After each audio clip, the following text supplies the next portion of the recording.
sambungan Tajul Arus Qaswad 38. Qala al-muallif rahimahullah wa nafa'ana bi'ulu fid darin amin. Syahdan, tiada juga pakaian dan perkataan seseorang yang sangat jahat dan hina dan busuk lebih daripada perkataan seseorang pada ketika berbantah dengan manusia, seperti katanya pada berbantah itu, wahai si fulan, adakah engkau seperti aku? Dan adakah engkau sangka patut engkau itu berkata-kata dengan aku? Siapa juga engkau itu boleh berkata-kata serta aku, dan sebab demikian itulah jadi binasa iblis kerana takabbur. Disambungan daripada saya guyo seseorang itu meninggalkan maksiat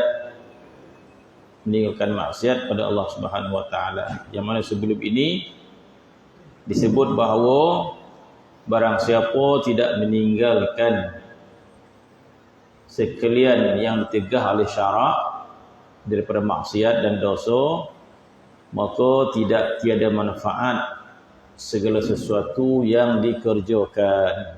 Jadi sebelum ni kita dah sebut dah. Jadi jikalau ketaatan kita itu tidak mampu menghalang maksiat, bermaksud ketaatan kita itu tidak ada manfaat. Kerana Allah Subhanahu wa taala berfirman, "Innas salata tanha 'anil fahsya." Salat itu mencegah kemungkaran. Jadi kalau tidak boleh mencegah taat kita bermaksiat, bermaksud taat kita itu tidak memberi manfaat, ataupun ketaatan kita itu menghasilkan takwa. Ketaatan kita menambahkan takwa. Solat kita, puasa kita, zikir kita, baca Quran kita, haji kita, umrah kita. Jadi apa faedah daripada ibadat kita? Dia akan menambahkan takwa. Allah Subhanahu wa taala berfirman, يا أيها الذين آمنوا كتب عليكم الصيام كما كتب على الذين من قبلكم لعلكم تتقون. Wahai orang beriman, diwajibkan ke atas kamu puasa Ramadan sebagaimana diwajibkan ke atas umat-umat yang terdahulu, la'allakum tattaqun, mudah-mudahan kamu dapat takwa. Jadi ayat itu menceritakan bahawa ibadat puasa yang kita lakukan akan dapat takwa. Jadi bukan sekadar ibadat puasa, semua ibadat kita boleh menghasilkan takwa. Solat kita menghasilkan takwa, baca Quran kita menghasilkan takwa, sedekah kita menghasilkan takwa, hatta binatang korban yang kita korbankan pun menghasilkan takwa. La yanalullahu luhumha wala dima'uha walakin yanalut taqwa. Bila orang berkorban, Tuhan kata tidak sampai daging korban kepada aku, tidak sampai darahnya. La yanalullahu luhumha wala dima'uha. Kamu yang berkorban itu tidak sampai darah dan daging ini kepada aku. Yang sampai itu adalah ketakwaan kamu. Bermaksud binatang korban yang kita korbankan boleh menghasilkan takwa. Jadi semua amal ibadat kita boleh menghasilkan takwa. Jadi takwa itu adalah benteng ataupun perisai. Takwa juga berasal daripada kalimah ittaqa yattaqi, bermaksud perisai, pendinding. Maka ketaatan itu menghasilkan ketakwaan. Ketakwaan boleh menghalang kita daripada maksiat. Kemudian dikatakan bahawa tiada juga pakaian dan perkataan seorang yang sangat jahat dan hina dan busuk. Jadi Allah Subhanahu wa taala menyebut takwa itu sebagai pakaian. Jadi bila kita ada menghasilkan takwa, puasa Ramadan kita mendatangkan takwa, solat kita mendatangkan takwa, amal ibadat kita mendatangkan takwa, haji kita, umrah kita menghasilkan ketakwaan kepada kita. Jadi ketakwaan pada seseorang itu Allah Subhanahu wa taala umpamakan seperti pakaian. Masya-Allah, benda yang maknawi, benda yang tak nampak. Bahkan ketakwaan itu orang pun tak perasan. Takwa dia bertambah taat dia bertambah takwa dia, bertambah taat bertambah takwa dia. Jadi ketakwaan yang ada pada seseorang itu Allah Subhanahu wa taala umpamakan seperti pakaian. Jadi dalam Al-Quran Allah Ta'ala menyebut walibasut taqwa zalika khair. Dalam Al-Quran Allah Ta'ala mengatakan walibasut taqwa, dan pakaian takwa itulah hal yang lebih baik, kata Allah Subhanahu Wa Ta'ala. Jadi Allah Ta'ala umpamakan takwa itu pakaian. Jadi bila Allah Subhanahu Wa Ta'ala mengumpamakan takwa itu sebagai satu pakaian, jadi bermaksud sifat yang lawa, sifat lawan daripada takwa. Jadi sifat takwa bila ada pada seseorang, Tuhan umpamakan seperti pakaian. Allah Ta'ala mengatakan walibasut taqwa, dan pakaian takwa yang kamu pakai itu. Seseorang itu bertakwa, tetapi bila dia ada takwa, Allah Ta'ala mengatakan walibasut taqwa. Pakaian takwa yang kamu pakai itu zalika khair. Itu adalah pakaian yang paling baik, Allah Ta'ala sebut. Apabila Allah Subhanahu wa taala mengumpamakan takwa itu sebagai pakaian, maka sifat yang lawan daripada takwa itu juga pakaian. Apabila Allah Subhanahu wa taala umpamakan orang bertakwa itu diumpamakan memakai pakaian takwa, dan pakaian takwa ini sangat kuat. Pakaian takwa ini adalah benteng daripada pelbagai serangan penyakit. Kita nak membenteng diri kita daripada penyakit. Lain kita makan macam-macam. Kita makan vitamin C lah, vitamin B lah. Banyak ubat-ubat sekarang. Suplemen macam-macam kan. Untuk apa? Untuk membenteng daripada penyakit-penyakit. Dan takwa juga begitu. Dia satu pakaian yang membenteng kita penyakit-penyakit hati. Penyakit yang merosakkan jiwa, penyakit yang merosakkan hati kita. Ada benteng dia. Kalau tak dia masuk, merosakkan hati kita. Ini lebih berbahaya. Kata Imam Ghazali, penyakit yang merosakkan jiwa dan hati ini lebih berbahaya daripada penyakit hati, daripada penyakit tubuh badan kita. Maka benteng itu adalah takwa. Dan Allah Subhanahu wa taala umpamakan takwa yang ada pada seorang itu sebagai pakaian. Kita sedang memakainya. Jadi seseorang yang memakai pakaian takwa, maka ruh dan hatinya itu ada benteng daripada kena serangan. Yang mana seseorang yang terkena serang, ruh dan hatinya kena serang, dan dia tak peduli, mungkin dia tak faham, sebab manusia kebanyakan hanya melihat kepada zahir tubuh badan dia. Alhamdulillah tubuh badan baik, sihat, makan tak ada masalah, semua tak ada pantang dia, teh boleh, semua boleh. Jadi dia tak, sebab dia tidak memandang kepada penyakit dalaman hati dia yang dah rosak. Sebab itu seorang mukmin itu disebut, seorang mukmin itu tidak memandang dengan mata basar semata-mata. Seorang mukmin itu mesti memandang dengan basirah kamu. Seorang mukmin, kita tidak cukup untuk memandang sesuatu dengan basar.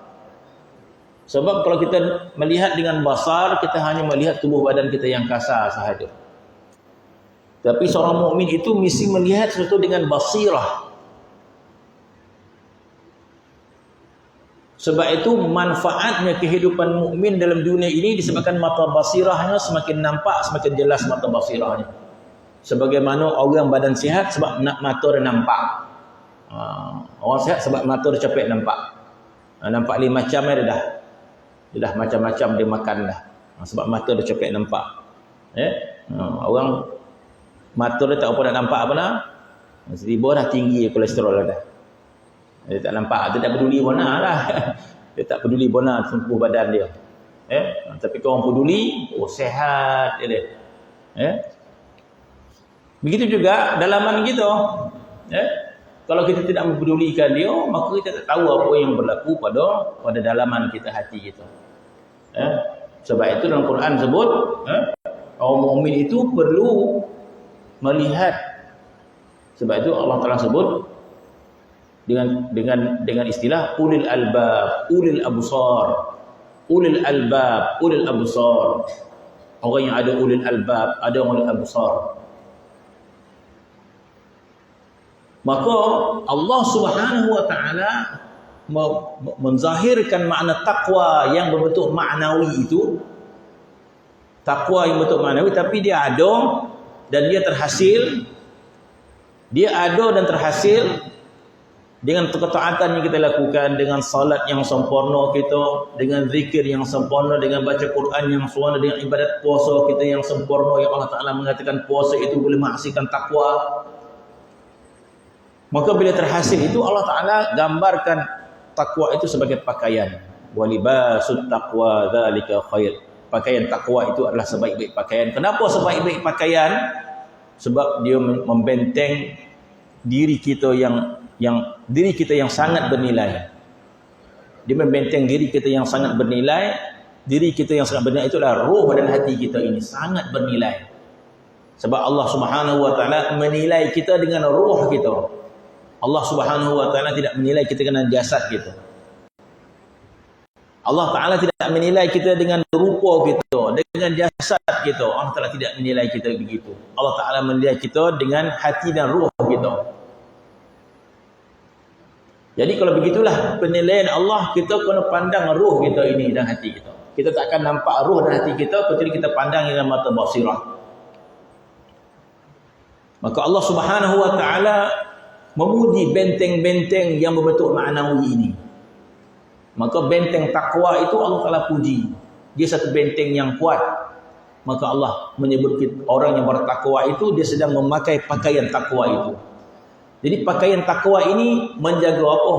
Pakaian takwa ini adalah menjaga ruh dan hati kita. Supaya ruh kita terjaga, hati kita terjaga.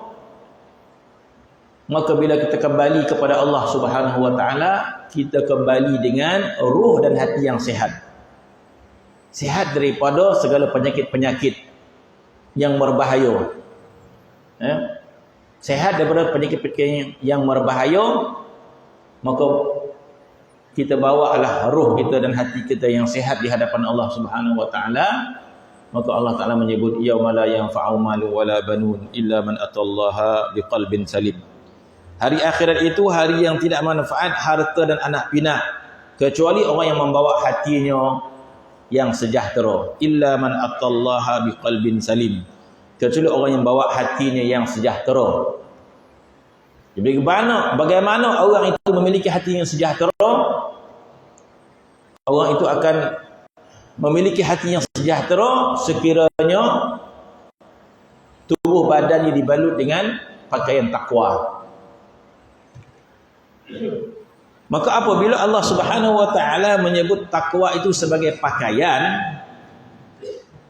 bermaksud lawan daripada takwa itu juga pakaian. Tapi pakaian yang tidak baik. Sebab bila Allah Taala sebut pakaian takwa, dzalika khair, wa libasut taqwa dzalika khair. Bila Allah Taala sebut pakaian takwa itulah pakaian yang baik, kata Allah Subhanahu wa taala. Maka jadilah maksudnya kalau kita tidak ada takwa, maka kita juga memakai pakaian juga. Maka pakaian itu pakaian yang tidak baik. Orang yang tak ada mata basirah, dia tak tahu dia tengah pakai apa. Kita tahu tak kita sedang pakai apa sekarang ni? Tak tahu gitu. Kalaulah takwa itu menzahirkan diri dia, nampak kita orang, oi lawa pakaian takwa dia besar, tinggi takwa dia. Dia banyak bersedekah, banyak baca Quran, besar takwa. Jadi kita tahu pakaian takwa kita. Kok buruk pakaian kita pun tak tahu. Tetapi ada pakaian itu ada. Bilakah pakaian kita menjadi buruk? Ni Ibnu Attal Sekandari menceritakannya. Nak percaya, percaya. Tak nak percaya, pokok di situ. Marah apa? Nak mengundi ni, marah.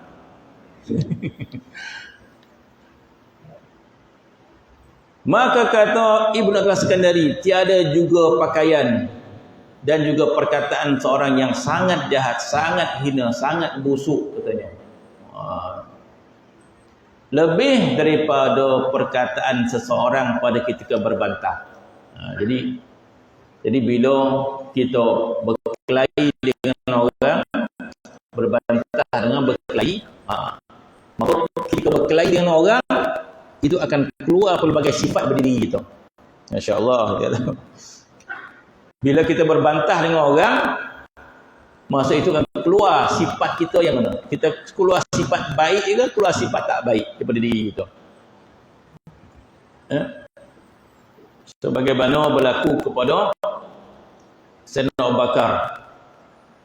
Jadi Sayyidina Abu Bakar satu ketika ada orang hina dia depan-depan. Hina dia depan-depan. Mana bukan Sayyidina Abu Bakar nak berbantah, orang tu provokasi, provok bahasa kita provok lah. Provokasi. Sayyidina Abu Bakar dia tak akan berbantah orang, tapi orang yang provok dia. Orang yang cuba hujum, bahasa Arab dapat, bahasa Melayu tak dapat. Orang hujum dia. Lepas datang, kau ni apa ni, kau ni apa ni, kau ni apa ni, kau ni apa ni. Kita kau ramai tu nak penampak kau tu. Dia tahu ya keluar sifat kita kan. Tahu ya keluar sifat tak baik pada kita kan. Kalau baik tu kan kau nak pelampang kan. Diam mula tu kata orang. Jadi semua itu menggambarkan sifat yang lemah pada kita. Bila kita nak tampar orang tu, bila orang hina kita nak tampar dia, lepas tu kau siaplah kau. Kehina dan sagi dan 10 kali ganda dan sabut keburukan kau pula. Keluar sifat-sifat yang tak baik daripada kita.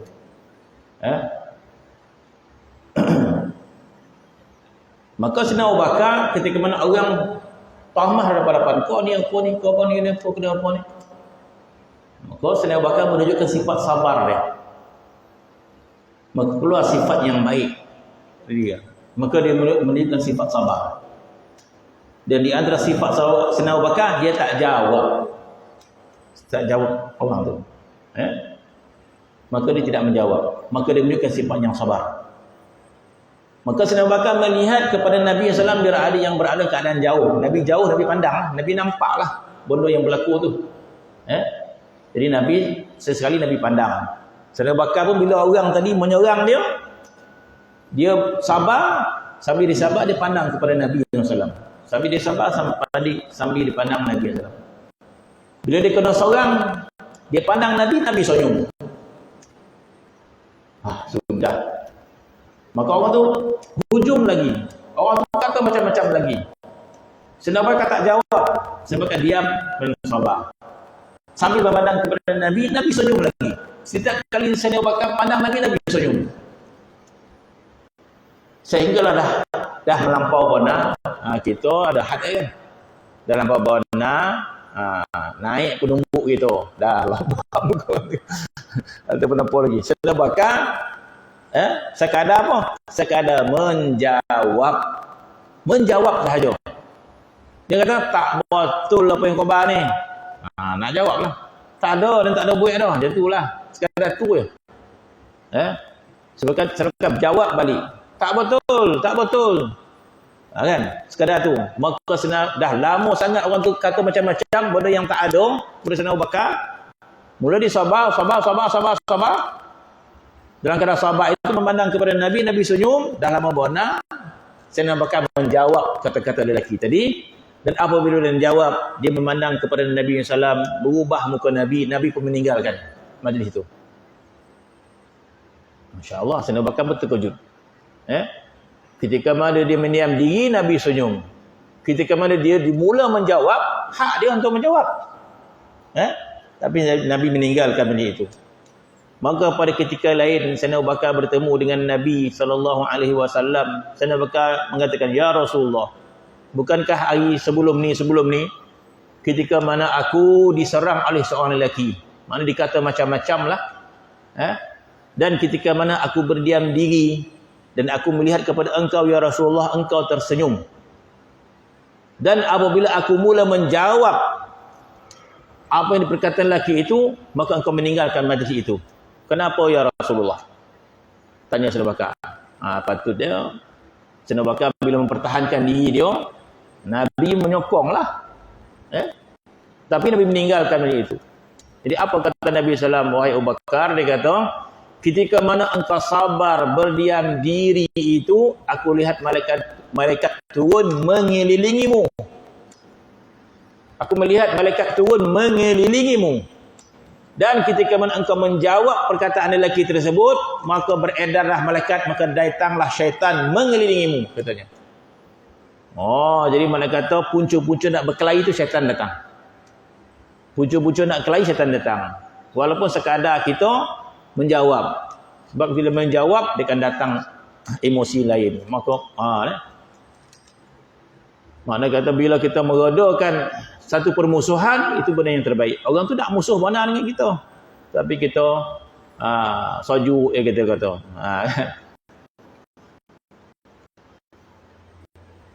Maka ketika mana orang mana berbantah-bantah, di sinilah kekuatan sifat kita. Di sinilah kekuatan kita. Bila berbantah, di sinilah kekuatan iman kita. Bagaimana? Maka katanya, di antara pakaian yang paling sangat jahat dan hina dan busuk daripada, lebih busuk berbanding ketika mana seorang ketika berbantah dengan manusia, seperti katanya ketika berbantah, "Wahai fulan, adakah engkau seperti aku?" Kau siapa? Macam itulah maksudnya. Ini bahasa buku dia, adakah engkau seperti aku? Tak sadap. Alih bahasa betul-betul. Kau siapa? Nak cakap dengan Dan, kau tu siapa? Dah. Dia tu. Siapa kau ni? Kau siapa nak cakap? Ataupun kau siapa nak nasihat? Apa lagi kan? Kau siapa? Tak layak kau nak cakap dengan Dan ni. Kau siapa? Kita tengok. Apa kandungan perkataan kalau kita sebut macam tu? Kalau sampai tahap macam tu, apa yang ada pada kita sebenarnya? Kan bila kita berbantah, masing-masing kita nak angket-angket. Kau siapa? Gaji Dan 3,000, kau berapa gaji kau? Kita mula nak angket lagi. Dan banyak duit lah. Apa tu? Kau siapa? Aku turun mana? Dia kata, entah mana datang. Dia masing-masing akan ceritakan kelebihan masing-masing. Apa maksud ini? Ini nama takabur. Takabur. Kita sebutlah bahasa apa pun. Dia maksud ketika itu, bila berbantah, maka syaitan akan menyucuk kita supaya takabur. Takabur. Tinggikan lagi diri engkau. Kau siapa? Dia siapa? Jangan main. Kita dia. Waktu dan banyaklah. Dia. Maka katanya di sini, siapakah engkau? Bahasa buku dia lembut ya. Wahai fulan, adakah engkau seperti aku? Bermaksud kau siapa? Kau siapa? Dan adakah engkau sangka patut engkau berkata dengan aku? Bermaksud kau siapa nak cakap macam ni? Okey. Ya. Dan siapa juga engkau itu boleh berkata-kata serta aku? Tak layak kau nak cakap dengan pun tak layak. Kata-kata ini mengandungi apa? Kata-kata ini mengandungi takabur. Ya. Dan sebab demikian itu, jadilah binasa iblis. Kata-kata inilah iblis binasa. Kata-kata inilah yang ada pada diri iblis dahulu. Jadi bila kita marah, sebab bila marah di sini iblis akan masuk.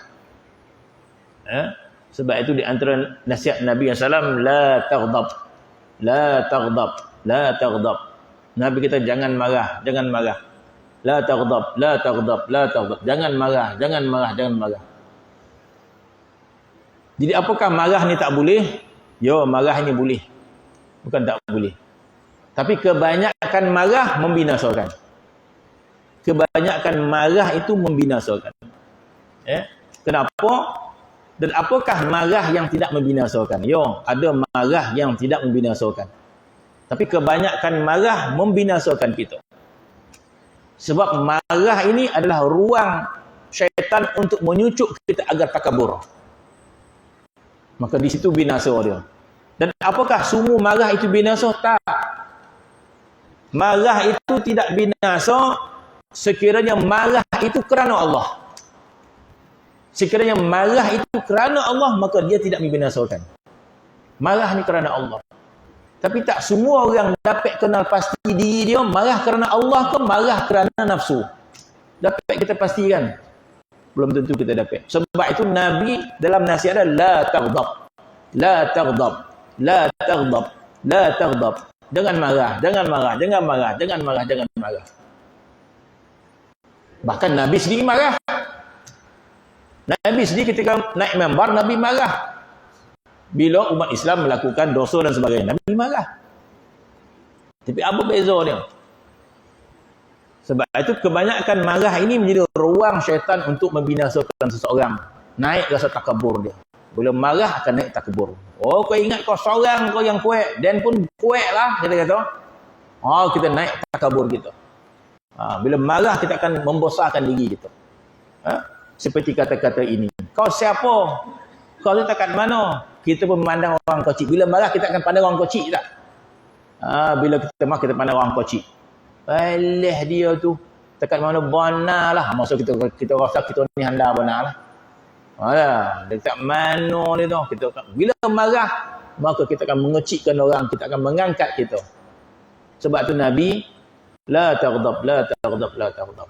Kecuali orang itu iman dia kuat. Dan dia faham marah kerana Allah ke marah kerana nafsu. Siapa yang boleh menentukan? Susah.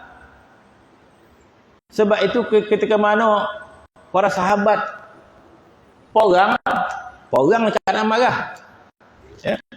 Jadi porang ni boleh porang macam bola lah. Bola ni ada semangat kan. Tak rasa marah macam main bola. Minta maaf yang nak lalu sikit. Main bola ni macam nak talannya orang sebelah tu kan. Kau dapat nak sepak lah. Balik dah sudahkan balik. Tapi masuk main bola tu tak kira aku boleh sepak. Masuk mana dengan semangat marah sebab nak menang main bola. Begitu juga ketika mana orang tengah berperang ada rasa marah tak? Mana boleh tak ada rasa marah? Askar berperang dengan komuni. Marahlah. Ada rasa marah. Begitu juga para sahabat dalam medan perang ada rasa marah tak? Ada rasa marah. Rasa marah kerana Allah Subhanahu Wa Taala. Ketika perang, para sahabat dengan semangat ingin membunuh musuh, ada semangat nak bunuh tak? Mesti ada semangat nak bunuh. Dalam perang. Tapi semangatnya marahnya kerana Allah Subhanahu Wa Taala. Maka marahnya kerana Allah Taala itu sangat berhati-hati para sahabat.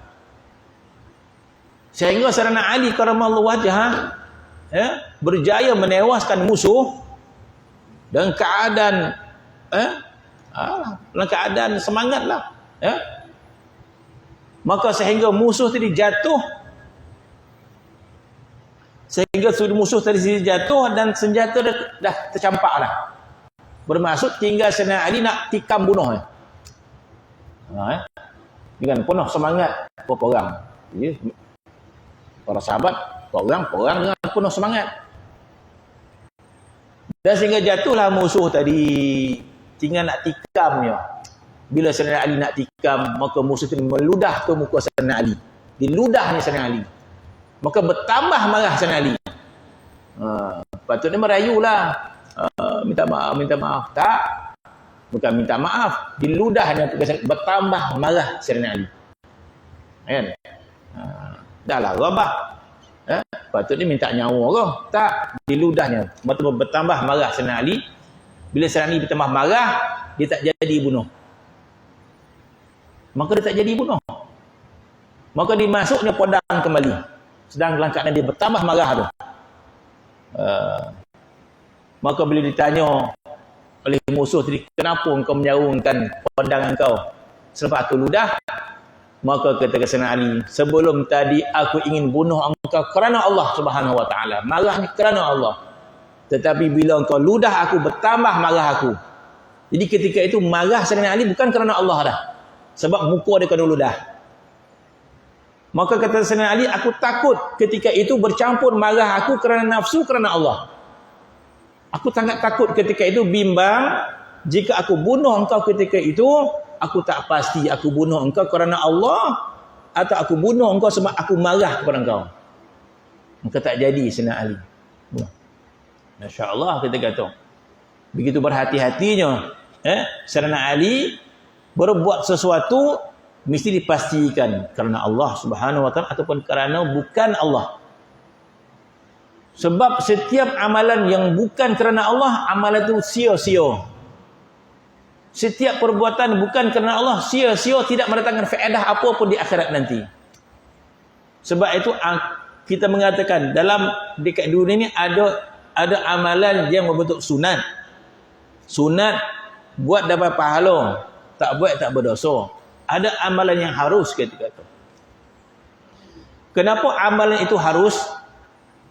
Amalan yang harus ni kita kata dosa pun tak dapat, pahala pun tak dapat. Kita berjalan-jalan petang-petang. Apa hukum dia? Harus kita kata. Kita nak pergi bahau, harus. Kita nak pergi makan, keluarlah, makan kedai, mengetih. Apa hukum mengetih? Pergi kedai. Berdosa ke? Takkan berdosa mengetih. Dapat pahala ke? Tak juga kita kata. Dapat pahala. Berdosa apa? Berdosa, keluarlah fatwa mufti, haram makan kedai. Tak ada pula. Jadi kokallah makan kedai harus. Dapat pahala ke? Tak pula. Jadi harus kita kata. Kekallah perkataan. Jadi banyak benda yang harus kita buat dekat dunia ni. Benda yang harus ni mendatangkan faedah ke tidak di akhirat? Tidak mendatangkan faedah.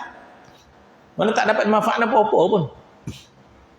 Bahkan ada lagi ulama bincang tentang amal yang kita haruskan di dunia ini, apa jadi dia. Amal yang baik, pahala. Amal yang tak baik, dosa. Itu ada kesan dia, pahala dosa. Yang harus ni, apa jadi dia. Itu ramai juga ulama yang membahaskan. Ala kulli hal, amal yang harus tidak boleh kita nak jadikan manfaat apa-apa. Maka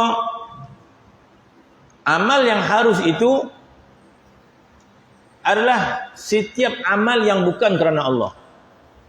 Maka dia jadi sia-sia. Setiap amal yang bukan kerana Allah, maka dia jadi sia-sia. Maka tidak mendatang faedah kepada kita. Menjadi sia-sia amal itu kalau bukan kerana Allah Subhanahu wa taala. Sebab tu setiap amalan kita mesti kerana Allah. Jadi amal yang bukan kerana Allah, sama ada Tuhan tak terima amal itu ataupun kita mendapat dosa. Kita mendapat dosa dengan amalan tersebut. Sebab itu dalam solat kita, pada doa iftitah kita dah lansam sesemua dah. Kita dah lansam sesemua amal kita ni semua kerana Allah. Tapi lepas sembahyang tu kita kena buat baliklah. Tapi Imam Ghazali mengatakan manusia ni macam menipu je pula. Dalam solat dia sebut, luar solat tak buat. Solat sebut, luar solat tak buat. Jadi kita menyebut dalam solat, mudah-mudahan kita praktikkan di luar solat. Apa yang kita sebut dalam solat kita? Kita sebut dalam solat kita, seluruh hidup kita kerana Allah. Jadi kalau seluruh hidup kita kerana Allah, kita dapat pahala setiap gerak-geri kita dapat pahala. Kita pergi pasar pun dapat pahala. Kita pergi minum teh pun dapat pahala. Sebab kita dah sebut dah, inna salati wa nusuki wa mahyaya wa mamati lillah. Setiap kali kita sembahyang kita menyebut inna salati sembahyang aku, wa nusuki, ibadat aku, wa mahyaya, kehidupan aku, wa mamati, mati aku, lillahi rabbil alamin. Kita kata itu pengisytiharan kita, ikrar kita dalam solat itu. Ya Allah, salat aku ini, ibadat aku, hidup aku ya Allah, mati aku kerana Engkau ya Allah. Masya Allah. Berkahwin kita kerana Allah, berjalan perisiam pun kerana Allah. Berjalan mana lagi? Naik bukit, naik gunung pun kerana Allah Subhanahu wa taala. Pergi makan pun kerana Allah. Makna bermaksud kita memastikan sesuatu yang kita lakukan mendapat redha Allah Subhanahu wa taala. Terjadi kerana Allah. Ya harus kita kata. Berjalan bersenam harus. Tapi kita sentiasa menginginkan redha Allah Subhanahu wa taala. Maka dapat pahala. Bila kita berpuasa kerana redha, kita pastikan amal kita ni ada redha Tuhan atau tidak. Kita pergi mancing ni dapat keredaan Tuhan ke tidak? Kalau Tuhan mendatangkan redha Allah Taala ya. Kalau Tuhan tidak redha, maka kita tidak akan lakukan. Maka jadilah kehidupan kita kerana Allah. Maka seluruh hidup kita mendapat pahala sebab kerana Allah. Maka yang tadi kita kata, kembali pada penyakit tadi. Bila orang itu marah, maka dia takabur, marahnya bukan kerana Allah Subhanahu. Jadi kebanyakan marah bukan kerana Allah. Kebanyakan marah kerana nafsu. Kebanyakan marah itu kerana nafsu. Sebab kalau orang marah kerana Allah, maka marahnya penuh dengan rahmah. Dalam marah ada rahmah. Dalam marah ada rahmah. Dalam marah adanya kasih. Macam mana tu? Dalam marah adanya kasih. Lawan dia, kalau takabur ni marah bersembunyi dengan benci. Marah bersembunyi dengan benci. Takabur ni apa? Kita marah bercampur dengan benci dengan orang tu dan kita angkat diri kita. Kau siapa ni nak cakap dengan Dan ni? Penuh dengan kebencian kita halaukan kepada orang itu dengan kita takaburkan diri kita. Kau siapa tak layak cakap dengan Dan? Kita kata, wah kita benci orang itu. Maka itu mazmumah, marah dasar nafsu. Marah kerana Allah, marah dengan penuh rahmah. Kita marah, kata ulama, marah pada perbuatannya, tapi kita tak benci kepada diri orang itu. Masya Allah, susah. Kita marah pada perbuatan, macam kita marah ke anak. Marah benci kok? Tak. Kita tak marah benci, marah sayang. Kita marah perbuatan dia, tapi kita sayang dengan dia. Kita marah perbuatan dia, kita nak dia berubah menjadi baik. Bermaksud marah kita dengan rahmat, marah kita dengan penuh kasih sayang orang tu. Kita marah dia, tapi kita nak dia baik. Itu rahmat. Ketika Sayyidina Husain menghadap tentera Yazid, insya-Allah berperang. Marah, bermaksud Ahlul Bait ketika itu marah kepada tentera Yazid yang nak membunuh mereka tanpa hak. Berhak marah. Jadi Ahlul Bait yang berada di Iraq ketika itu menghadap tentera Yazid, marahlah hak mereka. Dibunuh tak marah, dibunuh. Tetapi ketika itu dilihat Sayyidina Husain ketika mana nak berperang dengan tentera Yazid, mengalirkan air mata. Marah tapi mengalirkan air mata, maka ditegur oleh keluarganya. Maka keluarga mengatakan, wahai Husain, apakah layak engkau bersedih kerana menghadapi kematian? Masya Allah, berani. Sayyidina orang yang berani. Hatta terpaksa mati, maka dia mengalirkan air mata. Maka ditegur oleh kaum kerabat dia, apakah kau takut mati, wahai Husain? Saya kata, aku bukan takut mati, tapi aku kasihan kepada tentera yang membunuh. Mereka akan dihumban ke neraka oleh Allah Subhanahu wa taala. Rasa sedih dia dengan perbuatan itu menyebabkan musuh masuk neraka. Masa ada rahmat keadaan itu.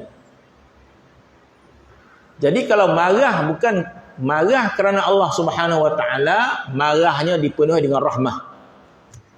Tetapi kalau marah kerana nafsu, marah itu penuh dengan takabur. Maka kata Ibn Al-Iskandari, tiadalah pakaian yang sangat jahat dan hina dan busuk daripada perkataan seseorang ketika mana berbantah dengan manusia, seperti katanya, adakah engkau seperti aku? Mana kata, siapa engkau? Ya? Maka kata-kata sebegitu bermaksud kita dah tukar pakaian kita. Kita tak pakai takwa dah.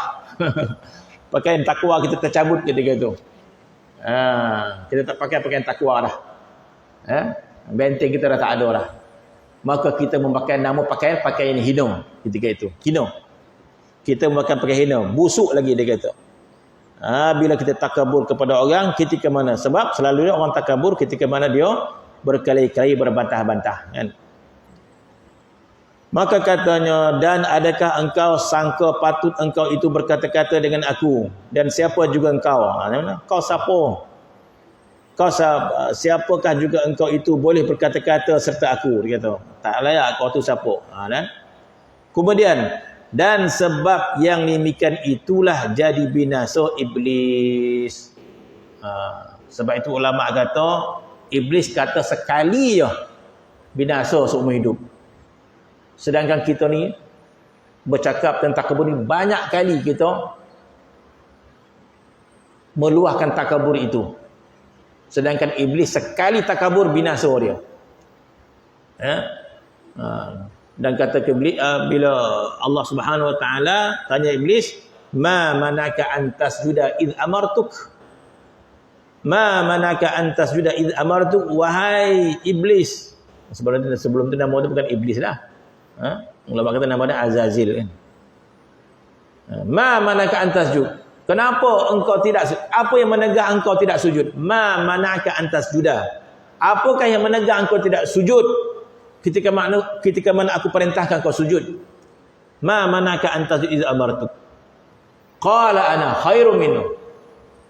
Itu kata-kata takabur. Kata iblis, ana khairum minhu. Aku lebih baik daripada dia. Khalaqtani min nar wa khalaqtahu min tin. Engkau jadikan aku daripada api, dia daripada tanah. Itu kata-kata iblis. Maka binasa iblis dengan takabur itu. Sedangkan ketika mana orang berbantah-bantah, ketika itu sifat yang sama. Sifat yang sama.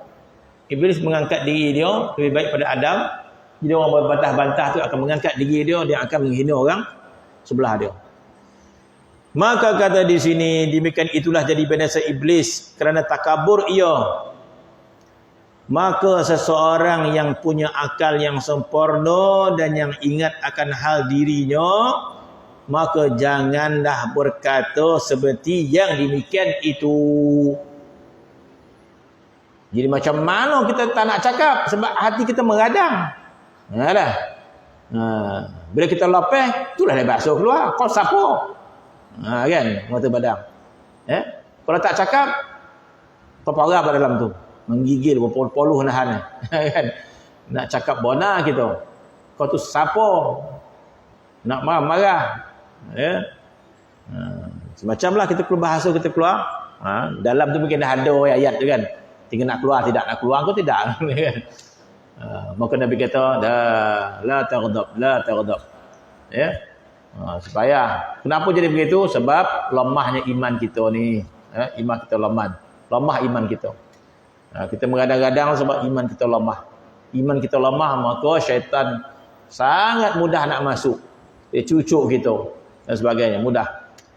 Kena istighfar, banyak istighfar supaya kita jadi orang yang kuat. Jadi orang yang kuat iman kita. Sebab itu Nabi sebut apa? Orang yang kuat itu apa?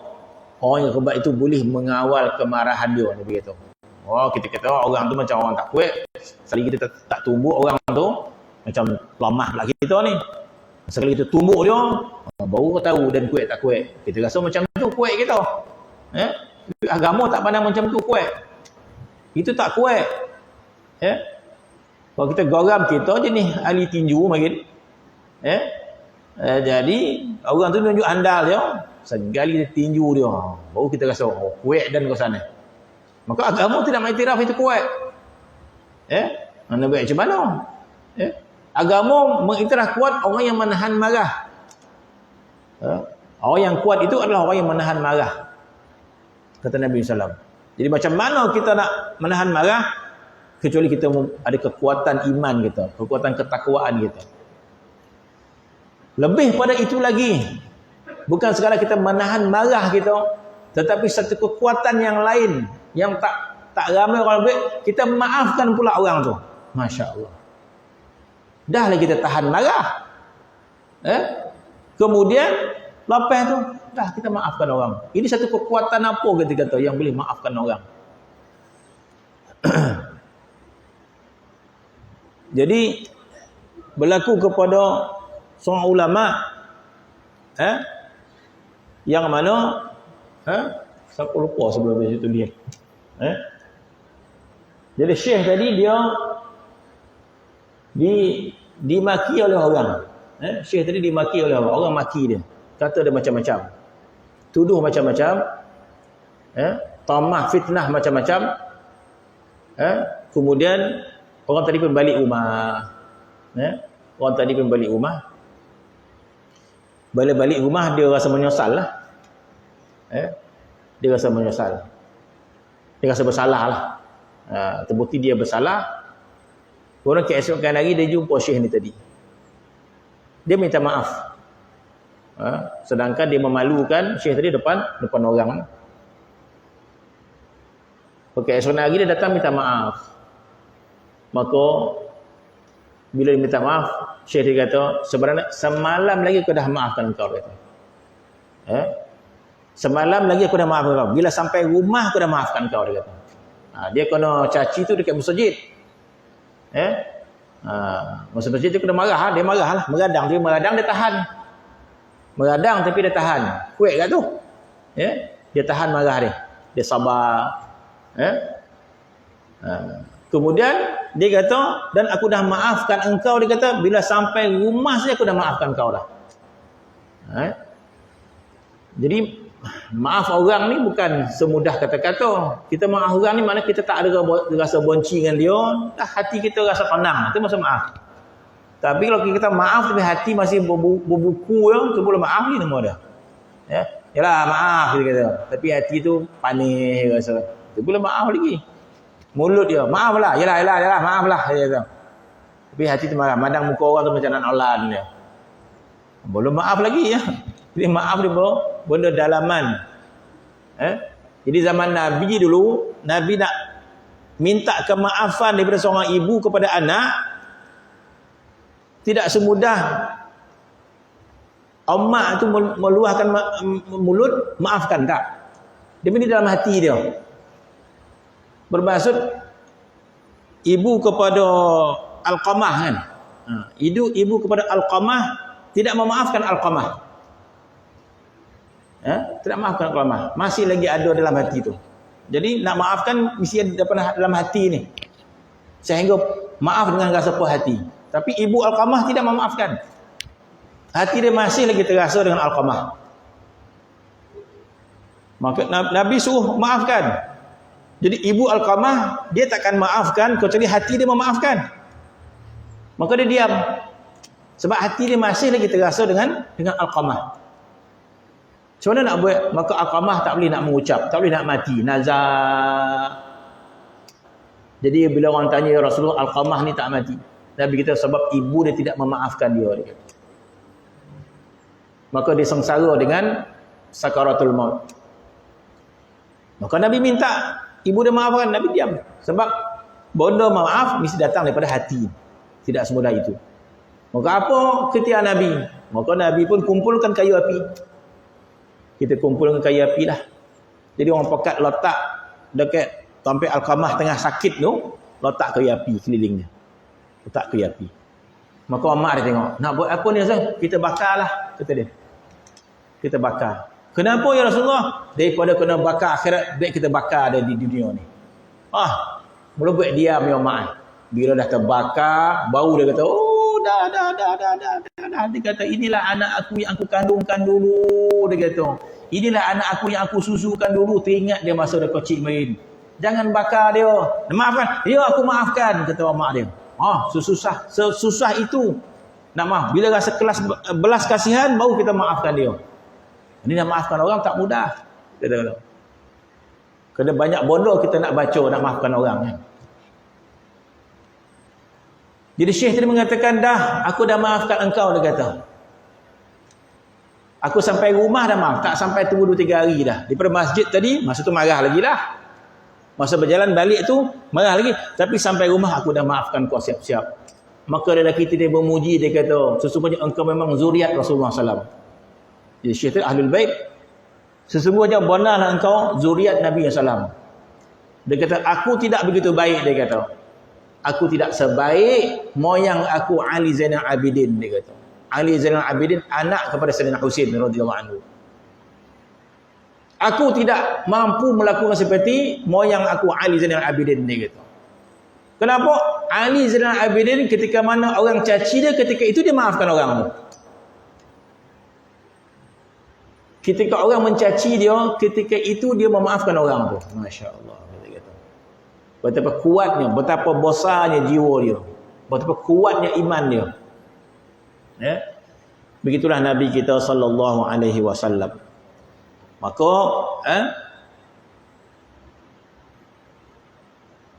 maka disebut di sini bahawa sesungguhnya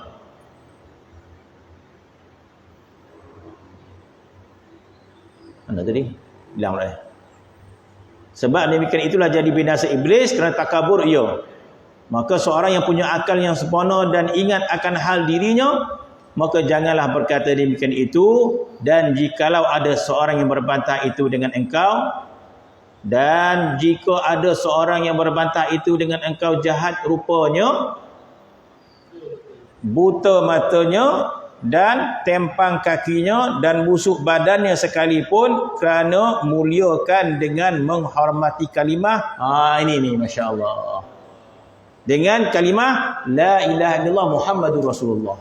Bermaksud kita memandang orang dengan kalimah La ilaha illallah Muhammadur Rasulullah. Mana kita muliakan orang. Sebab dalam hati ada kalimah La ilaha illallah Muhammadur Rasulullah. Wallahu ta'ala alam. Dah 7 setengah. Bismillahirrahmanirrahim. Rabbil alamin. Wassalatu wassalamu ala asyrafil anbiya'i wal mursalin wa ala alihi wa sahbihi. Allahumma zidna. Alhamdulillahi rabbil alamin.